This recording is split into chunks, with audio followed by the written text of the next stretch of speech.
In our series exploring the CIA's secret history, we've witnessed the agency perfect the art of the quick coup.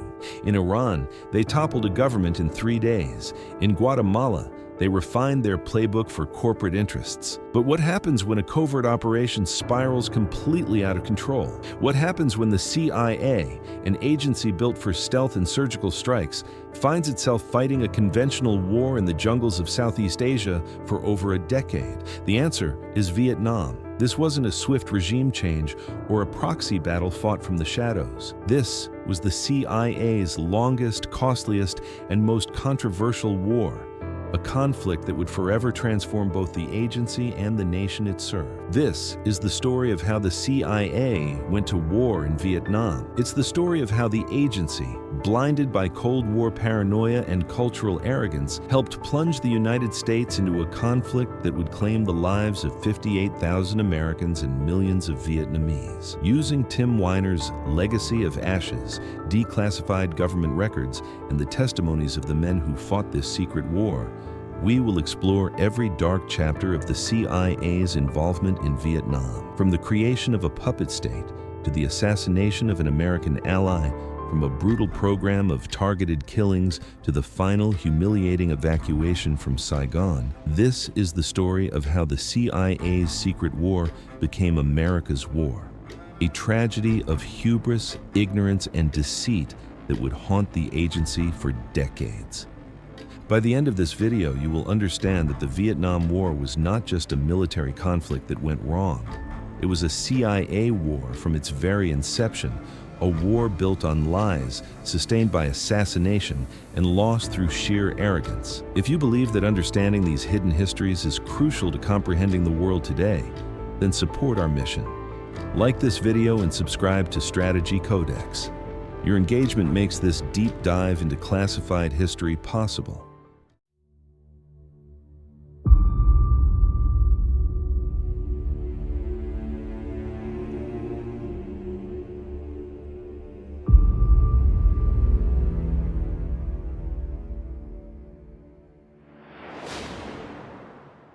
Our story begins not in the 1960s, but in 1945, when a young OSS operative named Lucien Conain parachuted into Indochina to fight the Japanese. He found himself working alongside a Vietnamese revolutionary named Ho Chi Minh. For a brief moment, America and the future leader of North Vietnam were allies, but that alliance would not last. When the French returned to reclaim their colony, the United States faced a choice: support the principle of self-determination or back their European ally.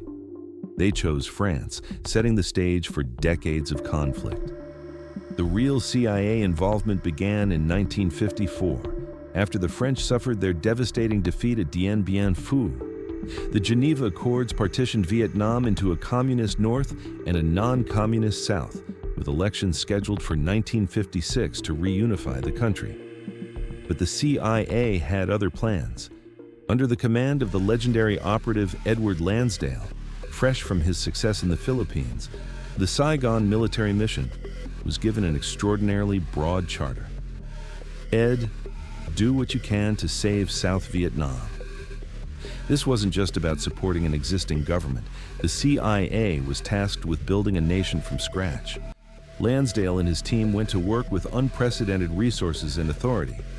They handpicked South Vietnam's leader, Ngo Dinh Diem, a Catholic mystic in a Buddhist country who had spent years in exile in the United States. The CIA provided Diem with millions of dollars in cash, a phalanx of bodyguards, and a direct telephone line to Allen Dulles himself. But their nation-building went far deeper than just installing a puppet. The agency created South Vietnam's political parties, writing their platforms and funding their campaigns. They trained the country's secret police, teaching them interrogation techniques and surveillance methods. They even got into the entertainment business, producing popular movies that promoted anti-communist themes, and publishing an astrological magazine that predicted the stars were aligned in Diem's favor. The CIA's most ambitious project was the resettlement of nearly 1 million North Vietnamese Catholics who fled south after partition. This massive population transfer was orchestrated by the agency as both a humanitarian operation and a propaganda victory. They wanted to demonstrate that people were voting with their feet against communism. The operation was a logistical triumph, but it also created deep sectarian tensions in the South, as the Catholic refugees were given preferential treatment over the Buddhist majority. Meanwhile, the CIA was conducting sabotage operations in North Vietnam itself. Conan, now working under Lansdale, led teams of South Vietnamese commandos on missions to destroy infrastructure and spread chaos. They contaminated fuel supplies, destroyed trains and buses, and buried weapons caches in the cemeteries of Hanoi. The goal was to make the North Vietnamese government appear weak and incompetent. But these operations had little strategic impact and only served to harden North Vietnamese resolve. As the 1950s progressed, it became clear that the CIA's nation-building project was failing. Diem, despite massive American support, was proving to be a corrupt and increasingly authoritarian ruler. His persecution of the Buddhist majority led to widespread unrest. The famous self-immolation of the monk Thich Quang Duc in 1963 was a direct protest against Diem's religious oppression. But the CIA's problems went far deeper than just a difficult client. The agency was suffering from what one of its own officers called the ignorance and the arrogance of Americans in Southeast Asia. They had minimal understanding of Vietnamese history, culture, and politics, yet they were attempting to reshape an entire society. This ignorance was most evident in the CIA's intelligence failures. The agency's primary mission was supposed to be gathering information about the enemy, but they were flying blind. Under William Colby, who would later become Director of Central Intelligence, the CIA launched Project Tiger, an ambitious program to infiltrate North Vietnam with South Vietnamese agents. The results were catastrophic. Of the 250 agents parachuted into the North over 2 years, 217 were killed, captured, or turned into double agents. Team after team was captured soon after landing or destroyed. The CIA didn't discover until after the Cold War that the deputy chief of Project Tiger, Captain Do Van Tien, had been a North Vietnamese spy from the beginning. Every mission was compromised before it began. While the CIA was failing in Vietnam, they were simultaneously fighting a secret war in neighboring Laos. The goal was to cut the Ho Chi Minh Trail, the vital supply line that allowed North Vietnam to support the growing insurgency in the south. The architect of this operation was Bill Lair, who discovered a charismatic Hmong tribesman named Vang Pao. Vang Pao commanded the loyalty of the mountain people who called themselves the Hmong, though the Americans dismissively referred to them as the Mio, an epithet somewhere between barbarian and a racial slur. The CIA's secret army in Laos grew rapidly. By the mid-1960s, Vang Pao commanded over 30,000 Hmong fighters, supported by Thai commandos and CIA advisors. It was the largest paramilitary operation in the agency's history.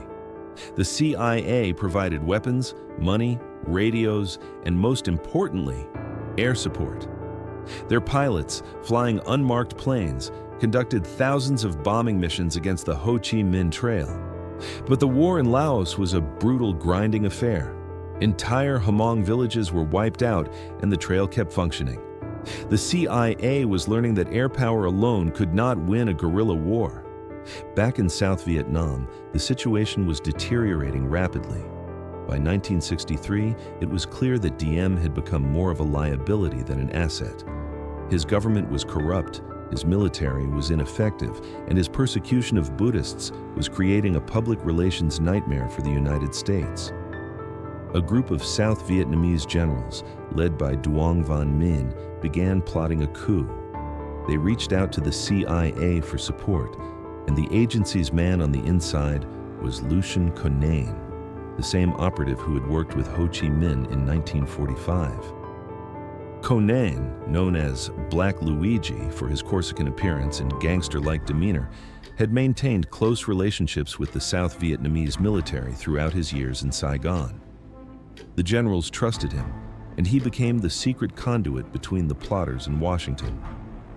In a series of top-secret cables, the Kennedy administration wrestled with the decision.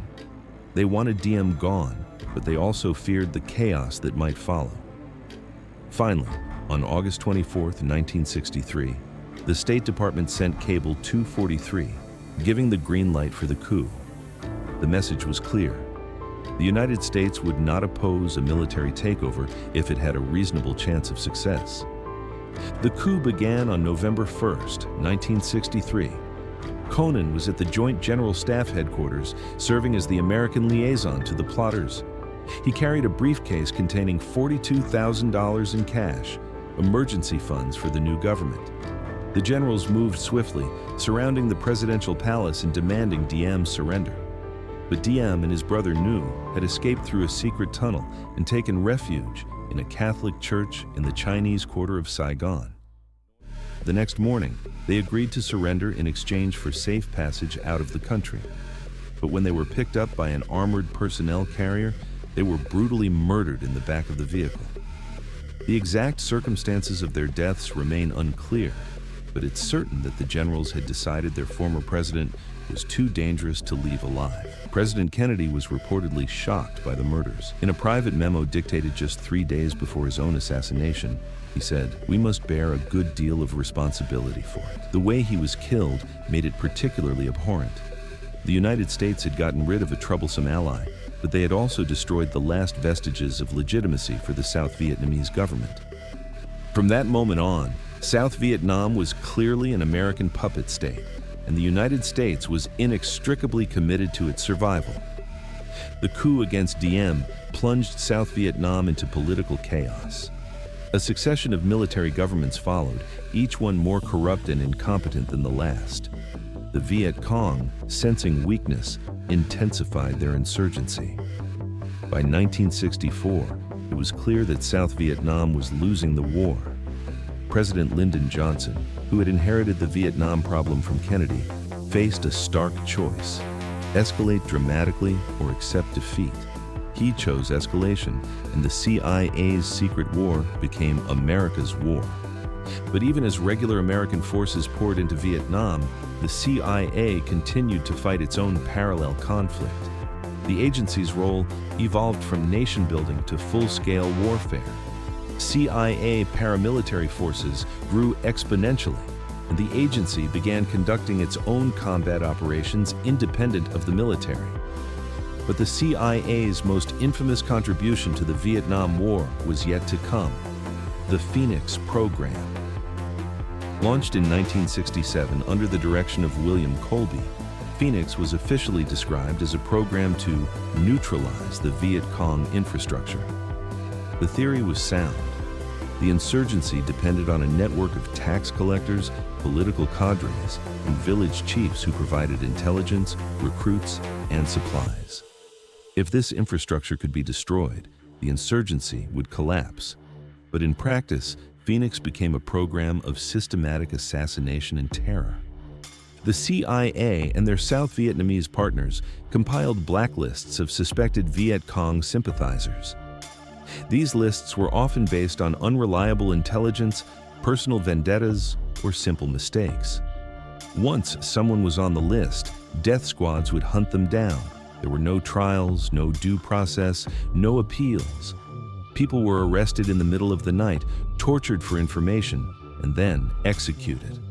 The program was supposed to target only high-level cadres, but in reality, it swept up anyone who opposed the Saigon government. The statistics of Phoenix are staggering. According to official records, the program neutralized over 81,000 suspected Viet Cong between 1968 and 1972. Of these, over 26,000 were killed outright. But even these horrific numbers likely understate the true scope of the carnage. Many killings were never officially recorded, and the program created a climate of terror that affected entire communities. Villages lived in fear that any resident might be denounced as a Viet Cong sympathizer and disappear in the night. The moral corruption of Phoenix extended throughout the American mission in Vietnam. CIA officers who had joined the agency to serve their country found themselves running assassination programs and torture centers. Some, like Frank Snepp, who served in the Saigon station, later wrote devastating accounts of the agency's moral collapse.